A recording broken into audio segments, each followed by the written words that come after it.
difficult to sell homes. Because right now, you guys, you need to be working. Like this, more than ever, there are more jobs and more desperate home sellers that are willing to stage it. When the market's good, you know, we were out there 5+ years ago. Yeah, staging, I don't need it. So you're going to have that soon. Eventually the market is going to come back to a different level where it's going to be different. And those that do an amazing job will be in business. And they will be the ones who keep getting jobs.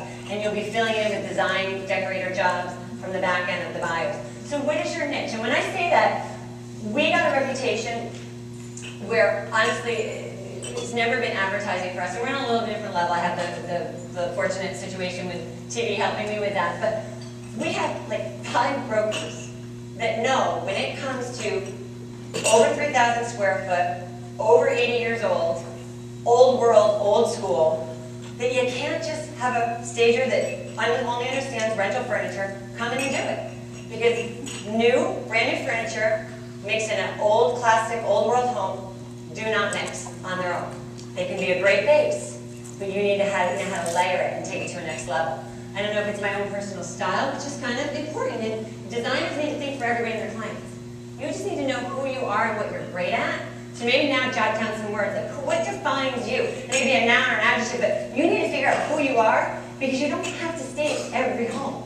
There's a lot of homes out there right now. Find out who you are because the quicker you have a signature style, and it can cross over into we do super contemporary and we do old world luxury, but there's a style that goes about it with a mixing piece. One of my favorite pieces is like this barn cart, like literally like with the old rusty wheels and like the type of thing that I don't know, bought in the barn for 20 bucks. And I didn't know what to do with it. School was 20 bucks, so we threw it in storage. And then I broke a table, a leg on the table that had a piece of glass. We took the barn cart and leaned it down, and we put the glass on it, and it's become one of our signature coffee tables. That has been in a $250,000 loft, and it has been in a luxury $2 million home. I mean, so once you have your pieces and you find like funky fun things that set apart who you are, you can mix and match them anyway. Matt was a genius in doing that on stage. If you didn't see how he would make anything like kind of work, and that's the beauty of it. And that was the great thing about that show that really showed you the behind the scenes that is so important to understand and learn. But be excited about a signature style.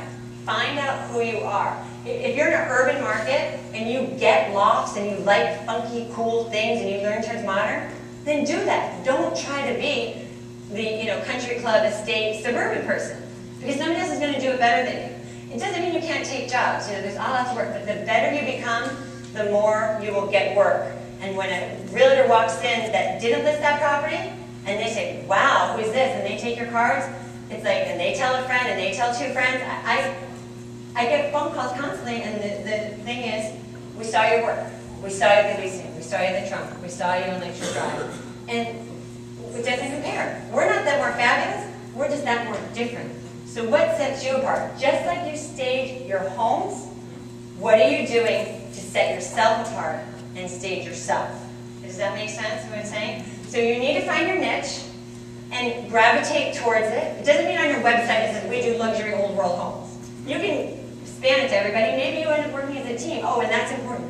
Surround yourself with great people. And it doesn't have to be just a designer that you work with all the time or a friend that you learn staging together. Find yourself a fabulous painter. If you get a great painter that you trust to go in there on the job site when you're not there, even help you pick colors if you're not comfortable doing that yet, and you got a handyman that you know can fix up some things and change out some light sconces, and you know how to work a drill guns, you're going to be so much more valuable to that client when you say, "And Mr. Client, I can not only stage your home, bring my signature style, but I can bring my team, my cast of characters. We're going to painter is going to come in." You can bid it out, but he's really reasonable. He might not be the cheapest. You might find somebody cheaper. 9 times out of 10, they say, "You know what, Bethany? You just handle it. It's much easier. At this point, you do everything." They hire the painter separately, and they pay the painter separately. We're a little team. And I can't tell you, that painter's ready to paint my house for free.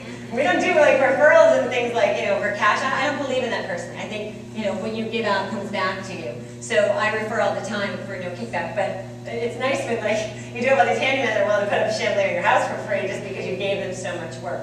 So it's really important to find out who you are, find out how you're going to set yourself apart. You guys know how to stage homes. You wouldn't be here today if you don't at least have the basic knowledge of staging homes. Do you know how to stage yourself? and present yourself in a market that's going to set you apart from all the other stagers and any designer or anybody that wants to get in your business. Be your own expert. Because we all know, stage homes sell faster and for more money, correct? Right.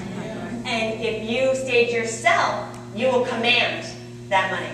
And I just want to leave you with one thing. I was thinking earlier, we were joking around with David and the whole ASID designer. Don't let that scare you. You know why? Because you're RESA. And you know what that spells?